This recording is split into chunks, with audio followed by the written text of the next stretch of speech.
In this episode of the Locked On NBA Big Board podcast, I have a special guest. I have Marquette's Olivier-Maxence Prosper, better known as Omax.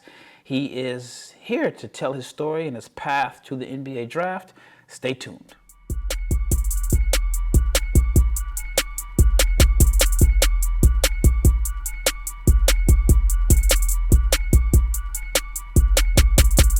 Big shout out to each and every person that's made the Locked On NBA Big Board podcast your first listen of the day. And this episode is brought to you by FanDuel, the official sportsbook partner of Locked On.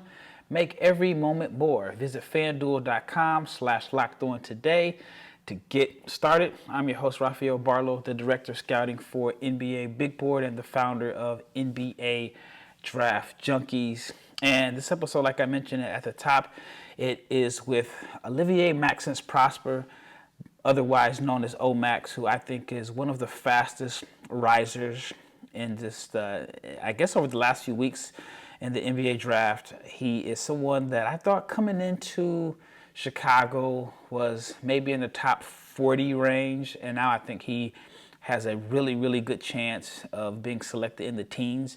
And we just talk about his path and his journey to where we are today, and we talk about the NBA Combine, playing at Marquette, growing up in Canada. It's a really great interview. I was really impressed with his overall just personality. Usually it takes me a couple days to build that type of rapport, to get the athletes that I interview to just be really comfortable and just open. And with Omax, this interview was set up not even 24 hours before we recorded it. And he was nice enough to do the interview during a crazy, hectic pre-draft workout schedule where he's just going from city to city to city. I know last week or the week before I was in Atlanta, and then he was in Atlanta. I didn't get a chance to do the interview there, but we were both there at the same time. And then he was on his way to another workout. But anyway, we finally got it done. I was hoping to get it done in person, but we ended up having to do it over Zoom. So here is my interview with Omax. All right, I'm sitting here with the man that is, in my opinion, the highest or the fastest or one of the fastest rising prospects in this 2023 NBA draft. The two names that stand out to me as far as guys that are just on the rise are Bilal Coulibaly from France, and then Omax Prosper. And I mean, the last month has been pretty crazy for you. So First of all, thank you for coming on. I appreciate the time. I see you're in a hotel room, which means you are on the road. You probably got a big workout tomorrow. I won't name the team, but I know where you're at. So let's just get right into the last month or so for you. You came into the Combine, and I don't want to say you weren't well known, but you left the Combine, in my opinion, as the guy that helped himself the most. How has things changed for you since leaving Chicago? Yeah, I mean, coming into Chicago, my mindset was just to, go in there and really, be my best self, be myself, and show who I was, and then, show that, I'm one of those best players in this draft, and I wanted to rise my stock in this combine, but I went into that, with the mindset of, like I said, being the guy out there that's gonna, play the hardest and everything. And then, everything went well for me over there. But to answer your question about how things have been, since the Combine, I mean, it's just about, I've been on the road, doing all those workouts. I had a really good pro day, and it's just been, trying to just keep pushing the narrative that, I started, at the Combine, keep showing those teams that, what they saw at the Combine is truly who I am and the player, I can be. And it's just about going day by day, one workout at a time, and just maximizing each opportunity. That's been my focus, and that's what I've been doing. Yeah, I think you've definitely really helped yourself. And I guess it's probably wrong for me to say that it started at the Combine. It really started, in my opinion, last summer. You doubled, if not doubled, but close to doubled your scoring average. What did you do last summer coming into this season that helped you turn the corner? I mean, there's only one simple thing, really. It's living in the gym, really. I mean, just going each and every day, and when nobody's watching, just be in the gym, whatever practice, come extra. I was doing 2 workouts extra each and every day, like that were not even on the schedule. And just about, I worked a lot on my shot. One of my coaches at Marquette worked a lot on my balance, on my footwork, all different things that, I was like, man, during the summertime, even through this whole season, the whole year, I was like, man, I'm working on that stuff. I'm gonna come in extra and put that work in. And that's really what my mindset was. I was like, I'm never gonna be satisfied, whatever. I'm gonna be like, no matter how good of season we were having or whatever, I was like, man, there's still more to do. And my mindset was to go each and every day and just, put in work and get 1% better each and every day. I think you got a little bit more than 1% better. Yeah, but absolutely. But that's the mindset going to every day. Mm-hmm. Like, how can I be a little bit better than I was yesterday? How can I push myself a little bit more than I pushed myself yesterday? And that was my mindset. And that's how I was able to, get better and have the season that I had this year. Now, was it something that like you did individually along with your teammates? Because Marquette wasn't expected to be good at all this year. You guys had a great season.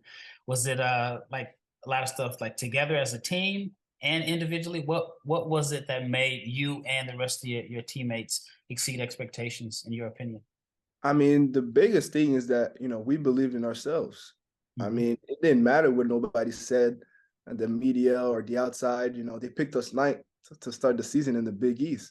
And we didn't care about none of that stuff. We knew that, who we were, and we knew that, if we stay connected and if we put the work in and, we did all that stuff, we're going to be one of the best teams in the country. And that's the belief in ourselves from even the summertime. And everybody was on the same page. Everybody was putting the work in. Like, I wasn't the only one in the gym all the time. A lot of my teammates were. And it started with, showing them the example. And then a lot of guys followed me, or a lot of guys just were like, yo, we got to put this work in if we want to have the season we want to have this year. And, it starts with, players like me, but also my coaches, Shaka, being the coach she is and pushing us to be the best version of ourselves and always never being satisfied. And that mindset really got us to having the season we had this year. Yeah, you guys were a great success story.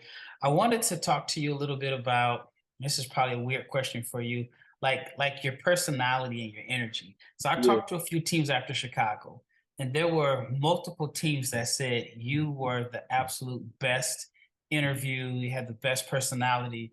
Yeah, And is it true that English is not your first language? that's true. So English is my second language. I mean, French is my first language. Grew up in Montreal. Montreal is mostly a French, city area, and then went to school in French. But growing up, my pops always made sure that I learned English. My parents made sure like that I learned English. So I went to school in French, but like growing up, they made sure I learned my English and all that stuff. So yeah, it's my second language, English is. So, and then now also with Spanish, I know Spanish and some Haitian Creole as well. So I'm Yeah. at my 4 right now. Yeah, I heard that. I Yeah, heard, yeah, and yeah. actually, what I heard was they didn't know if English was your second or your third language. But again, I Yeah. talked to some scouts or guys that interview you in Chicago. It was just basically just kind of shooting the breeze, like, "Hey, man, how's it going?" And they were Yeah. like, "Man, Omax just captured the room. He's Mhm. just, I mean, just an impressive interview." So I wanted to talk about Montreal. So I've actually been to Montreal. Yeah. I've been there, and I think, I don't know, it was a while ago.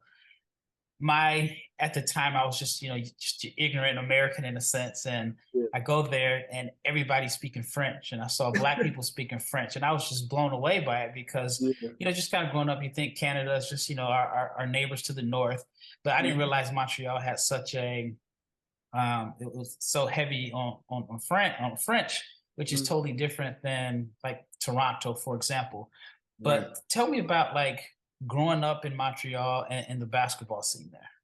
Yeah. I mean, growing up in Montreal, I mean, just for me, I mean, this is home. I mean, I call that home. Montreal is just an amazing city. I tell everybody, gotta visit Montreal. I mean, it's a Mhm. little different because I think it's like a little more Europeanized, like more a Yep. little bit like Europe cities than Mhm. American cities. So, but it's a beautiful city. Grew up there. I mean, And to answer your question about the basketball scene, I feel like basketball now is growing a lot. It's growing very rapidly in Montreal. I mean, it has never been known for a basketball city. It's mostly like hockey and winter sports. But growing up, it wasn't the city to be in for basketball. But I feel like now with players, going to the league like Lou Dort, Ben Mathurin, guys like me coming in, like showing the way and showing, that kids from Montreal could go to that level and be at the highest level. I think it's inspiring the next generation of players, man. Oh yeah, I want to play basketball. I want to go and go where those guys are going. And I think the basketball scene is really growing very quickly, especially in the recent like 4 or 5 years. It's been growing a lot, and I'm super excited for I tell you, man, there's a lot of talent in Montreal. And I feel like it's only the amount of players in the league from Montreal is only going to grow each and every year. And I believe it's going to become known as a basketball city in the future. So, yeah.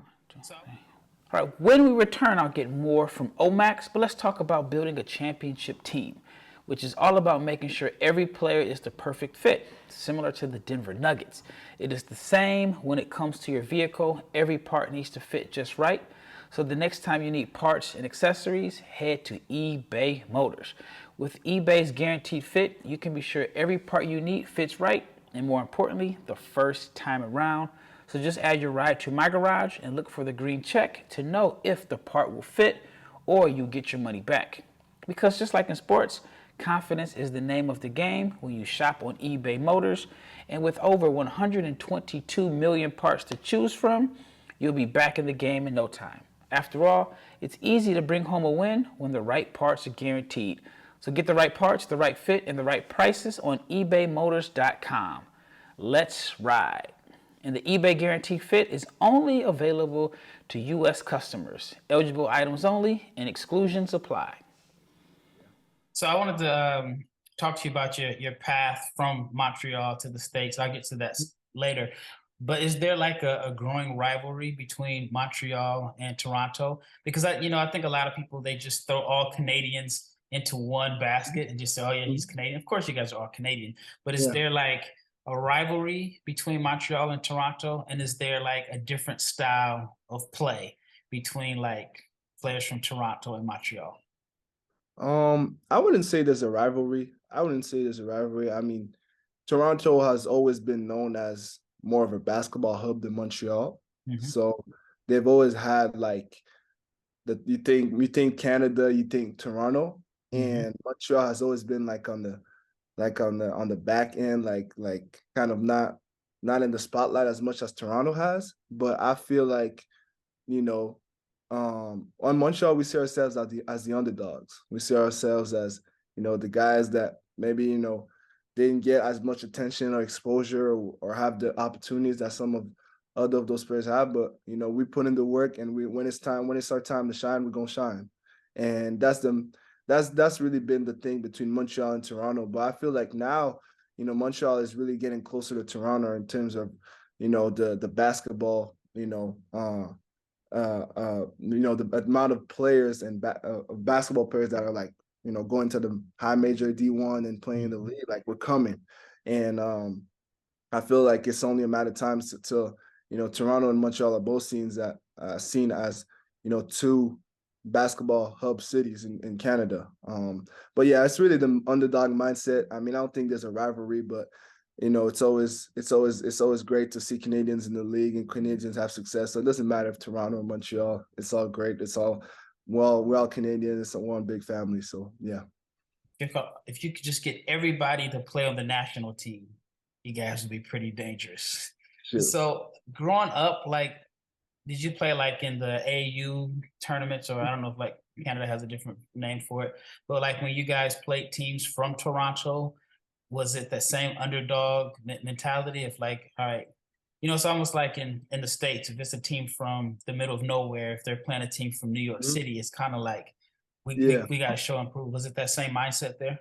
Yeah, I would say it was the same mindset. Going and playing AU growing up for me, I mean, most of your tournaments are in Toronto. Like most of all the AU tournaments, you drive down from Montreal, about like 6-hour drive down to Toronto, and you know most of the teams there are from Toronto, and like we're one of the few teams from Montreal going to those tournaments, and we're like, man, we gonna show who we are, and we're gonna show what we can do. So it's just a mindset that we've always had. I mean, I'm not the only player. I feel like every player from Montreal could attest to this and say the same thing. And I think that's one of the biggest reasons why we're having so much success now, and you see so many Montreal players having success now, is because we've always known that we're never going to be the guy that's highly touted or whatever, and we know that it's all about the work we put in, and once we put the work in, then when it's time to our time to do what we have to do, then we do it, and then people are surprised. But it's nothing new to us, and it's not surprising to us because we know we put in the work when nobody was watching. So yeah, so I wanted to ask you about your path to not only the draft, but like you had to go from Montreal to like you went to a high school like right outside of Chicago. And then from there you went to Mexico. So tell me about that journey. Yeah. So when I was after my sophomore year, I felt like I needed to go somewhere, leave Montreal and go somewhere where I want to have better competition, better exposure, and find a new opportunity for myself, because for my goals and where I wanted to accomplish, the Montreal scene wasn't good enough for me. So I decided to go to a prep school in Chicago, and right outside Chicago, called Lake Forest Academy, for my junior year. And that was a really good experience for me, because it helped me mature a lot. As a 16-year-old leaving home and having to learn to go to school in English, because I went to school in French in Montreal, and then go to school in English and all that stuff, and obviously grow as a basketball player and all that stuff. So it was a big year for me in terms of maturing, and then also, I mean, I had a really good year there, but I wasn't really looking to go anywhere for my senior year, like to leave Lake Forest. I had a really good time there. I like my coaches and everything, but the NBA Academy came calling, and they gave me that opportunity to go to the academy down in Mexico City. And to be honest with you, that's probably one of the best decisions I made for my basketball career, because just the support from the NBA, and just the training down there, the tournaments we would play in, like we would travel the whole world to play in the best tournaments, and just the players I was playing with. Like, we went to a tournament in Barcelona, and then they combined all the academies, and then on that team was me, Benedict Mathurin, Josh Giddey, Dyson Daniels. Like, those are 3 guys that are in the league right now. And, just to be around players like that, and to and also participate in the Basketball Without Borders camps, that was an awesome experience for me. And then it helped me, grow my game a lot, and just, become a better basketball player overall. And just the exposure was just amazing. So I had a great time down there. Were you in Basketball Without Borders in Chicago 2020? Yes, I was there. I was there. So did you play with John Montero also? Jay Montero, yeah, he was there. Yeah. So yeah, he was at the camp there. So he was in Mexico. Was he in Mexico at one point? He was in Mexico, but the year before I went there. So he left. He wasn't there when I was there. He was there the year before. But I know who Jay Montero is. Yeah, I know him. Yeah, I first became aware of him at Basketball Without Borders in Chicago in 2020, and I remember that Giddey was there, Huck Porty, the kid. I guess he was playing in Germany at the time. He was in Australia and so on. So how does it work at the NBA Academy? Like, what's a typical day like? Because I think that most people have no idea like what it's like. I mean, they're familiar with it because of Josh Giddey and so on, and some of the success stories. But like, what's it like at the NBA Academies? Yeah, I mean, from my experience, I mean, obviously it's been like three plus years from them, but from that. But from my experience, at the academy in Mexico, so all the school we'd still go to school and everything, and the school would be an online system called Apex. I don't know if it's still that today, but that's what it was. And it's basically like a high school. You go to classes, just everything's online, and you take the class online, and you do your assignments online. So we would go to school from about like in the mornings from like 7:30 to like 10, And then after that, we would go and we have like training, like mostly skill work. And then we had lift after. And then after lunch, we have a little break. And then we back at school from like 3 to about 6:30, if I remember, 6:30. And then after that, at 7 o'clock, we have like team practice, like full practice, 7 to 9 practice. And then dinner, and then do it all over again the next day. So that's basically like a day look like. So school, training, little break, couple hours, school, then practice, and then do it all over. So that was like a typical day in Mexico. Did you know So, Matherin before that, or? yeah, Okay. yeah. I mean, I've known Ben since we're like 13. Like we played AAU together. We started like we played AAU together. We played against each other in Montreal in the league and everything. So I've known him for a minute. And now, in my opinion, you guys are going to go back to back in first round picks and back to back drafts. Mm-hmm. Like, what does that mean for like Montreal as a city? Sure, it means everything. It means everything for the city, and you know, when you're a kid from Montreal, and then you see you're in this position, and God has blessed you to be in this position. Like you feel like, man, it's a responsibility to be that inspiration and that to create that path for the next generation of hoopers in Montreal. And Ben did it last year, and I'm doing it this year. But our paths were different a little bit. I mean, obviously we came from the academy, but our paths were different. And it's to show that it doesn't matter what your path is. It's about keeping your belief in yourself that you can achieve it, and keep staying the course. No matter how high or how low you get, staying the course and keep trusting God's plan. And then right now, being that guy that's going to get drafted this year from Montreal, I mean, I want to show those kids that, yeah, man, you guys could do it as well. And Montreal is only coming up, like I said earlier. So no, it means a lot. Last question about Montreal. Do you think that 5-10 years from now, Montreal natives won't have to leave to go to the States or Mexico to get exposure? Or do you think it's going to be a situation where people are probably going to have to continue to leave to get the exposure that they want? I don't believe, I believe kids won't have to leave, because I feel like with the amount of players by that time, 10 years from now, by the amount of players from Montreal that are going to be in the league at that time, like people will be so gravitated to go see the talent over there, like college teams, and people would be more gravitated to go to Montreal to see this talent because of the history of the talent now in the league. So I think 10, especially 10 years from now, 5 years, maybe not yet, but 10 years from now, I definitely believe that kids won't have to leave home, Montreal, to go to a prep school in the States or whatever to find a better opportunities. So that's my top. All right, before we get into the last segment, I want to talk to you about FanDuel, because you can make your way to FanDuel right now as a new customer, and you can do a no sweat first bet and get up to $2,500. You heard me correct. $2,500. That is $2,500 back in bonus bets if your first bet doesn't win. And there's no better place to place a bet on all of your favorite action in sports with America's #1 sportsbook. Visit FanDuel.com/lockedon and get a no sweat first bet up to $2,500. That's FanDuel.com/lockedon. FanDuel, the official sports betting partner of the NBA and Locked On. All right, I want to talk about your background. You come from a family of hoopers. Was it tough growing up in a basketball family? Was it like a little bit of pressure to like exceed what your parents did?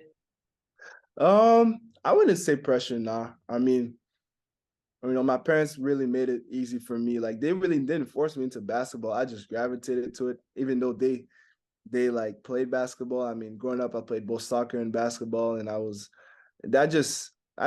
never saw it as pressure. That was my goals, and then it wasn't my parents' goals or anything. It was just me playing the game I love. And same thing, for my younger sister. She plays at Notre Dame currently, and it wasn't never pressure, because they let us gravitate towards the sport we wanted to play, and I gravitated towards soccer and basketball, and then I ended up choosing basketball. And it was just about me, going after my dreams and not having to worry about, oh, I have to please this man, oh, I'm doing it for the family. No, I was doing it for myself. And when you're doing it for yourself, then there's no pressure because you're playing the game you love. And it's my passion. So there's no pressure there at all. But no, it's great. It's great to have a family that have hoopers. Both my parents played, my sister's playing, and it's always great because they know the game and they guide me to help me through everything. So and it's been a blessing. Okay. All right, I wanted to go back to about the draft. Yeah. So, like I mentioned, I thought you were the biggest riser at the combine, apparently on and off the court. Yeah. Yeah. What do you feel that you showed at the combine that was different than what you were able to show during the season? Yeah. So biggest thing at the combine I feel I've showed. I mean, most teams knew how well of a defender I am and my versatility in terms of defending, my energy, and I feel like I've showed a lot in terms of how consistent of a catch and shoot shooter I can be, especially in the first day. The shooting drills, I shot the ball really well, and I think a lot of teams were surprised by that. Another thing I feel they were surprised is how much I handled the ball a lot more in the games. And, at Marquette, I was asked to be a lot of a finisher and cutter, which is something I do really well, and that will be very valuable in the league. But I felt like teams were a little bit surprised about, me grabbing rebounds, pushing to the ball, getting a couple assists, playing out of the pick and roll and all that stuff. They're like, oh, shoot, we didn't see that at Marquette.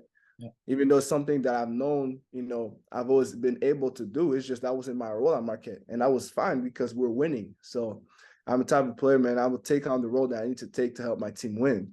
And, that's what I did at Marquette. But now in this situation, I was able to show more. I mean, I grew up playing point guard in Montreal. So it's not something that I was never been able. It's just I took a different role. And then now teams were looking at that and saying, oh, shoot, we didn't know he could do that. So that helped me a lot, showing that stuff and just, being who I am out there, not trying to be anybody different. My energy, my hustle, I think teams like that and gravitate towards players like that. So yeah, I was there at the combine, and one of the things that I liked that you did was that you were able to establish yourself in the game and in the scrimmage that you played, but you didn't force any shots. Like you scored and things kind of came to you. It was in the flow of the offense, and I thought you really obviously really helped yourself there. But I didn't know that you played point guard growing up. Do you feel like it's unfair in the sense that you've been kind of boxed in as this 3-and-D wing? And do you feel like there's a lot more to your game than what you've been kind of labeled as? Yeah, I mean, I believe there's a lot more to my game. I mean, it doesn't matter to me what people label me at, really. I mean, right now it's whatever people label me at, it's okay. But I know my game, and I know that through the work I put in and I keep getting better, that narrative will change over time. And it's okay, based on what people have seen, that's been what people are saying based on what they've seen me in college, and I'm okay with that. But I just know myself and believe in the work I'm putting in, and over time that narrative will change. But it's one day at a time, and I'm not worried about what people say 3-and-D and all that stuff. And if that's my role, then I'm gonna embrace it. I'm not gonna go and say, oh, that's not who I am. I'm gonna embrace it and I'm gonna maximize it. That's my thought process about everything I do. So yeah. All right. Speaking of work, what is the biggest focus for development for you this summer? I know you've been on the road since Chicago, but prior to that, between the combine and leaving Marquette, what was the main focus?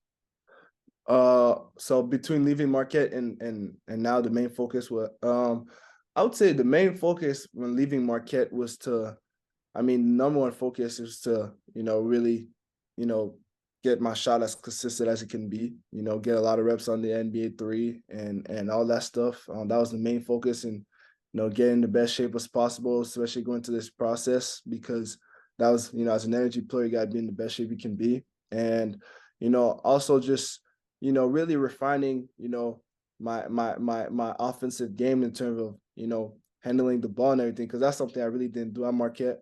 So I worked a lot on my ball handling and everything so that I just get back to that, being able to handle it a little bit more and show my versatility on that front. So it was really about, just refining my game, getting my shot more, as consistent as it can be, and, work on my ball handling. So that's what I've been really focused on. And another thing is just, getting used to, all those new NBA, like the NBA actions and everything, and the NBA terms. Like, that's something when I played pickup, in the pre-draft process, our trainers made sure, like, okay, we're gonna play off this plate action now. We gonna do a lot of this and that, and just getting used to all that stuff, so that when I'm in those workouts, I'm already prepared for what I'm gonna see and what they're gonna make me do, and the type of actions we're gonna play out of. So yeah. So what's interesting about your game to me is I feel like playing at Marquette, I think it helped you and it may have hurt you at the same time. So the reason I say that is because you play with two really good passers on your team, and I'm a big Iguodala fan. I think he's the best passing big in the country. And you benefited off a lot of his, his passing with the backdoor cuts, and then you had, other great passers. But at the same time, I think it may have hurt you a little bit is because you didn't get a chance to like really handle the ball and show everything that you can do. And so I feel like you did it at the combine. And I didn't see the pro day, just the video clips, but everything I heard was that the pro day showed a lot of teams some stuff that they felt like they were missing. All right, last couple of questions for you. How do you feel like you could help an NBA team like right now? Like, if I just threw you in a game right now, like, how can you help a team? Absolutely. No, that's a great question. First and foremost, I think I'm the type of player that can come in right away and bring a spark to a team. What I mean by that is a player that could come in, and bring help a lot on the defensive front. Like, I'm gonna come in and could guard the best players on the other side, make them inefficient, especially my size, length, ability to switch on multiple guys. I think that's the biggest thing for me. My biggest attribute from day one is my defense. Another thing is just my ability to rebound, offensive rebound, all those little hustle plays. I think you can count on me to do that, and just, run the floor, play in transition, and really, play fast, and be another guy on the wing that a team can count on to be able to finish at the rim transition and knock down open shots. So those are little things that I feel like, through my energy and the way I play, I could help, bring a spark to the team. And that's why I like to say that from day one, you could expect that from me. All right, last question. Adam Silver calls your name. What will that mean to you, your family, and the city of Montreal? Sure. It mean everything. I mean, this is a dream I've had since I was a kid, and to see, to hear my name called. I mean, for myself, a guy that, a guy that, people have doubted, and a guy that, I've had a lot of ups and downs in my career, but a guy that just never stopped. That always kept going, always kept pushing. No matter how down he was, he always found a way to get back up. And a guy that was never satisfied. And a guy that just trust God's plan. And, when I hear my name called, I just, even though it's only the start, the beginning of a new career, of a new, a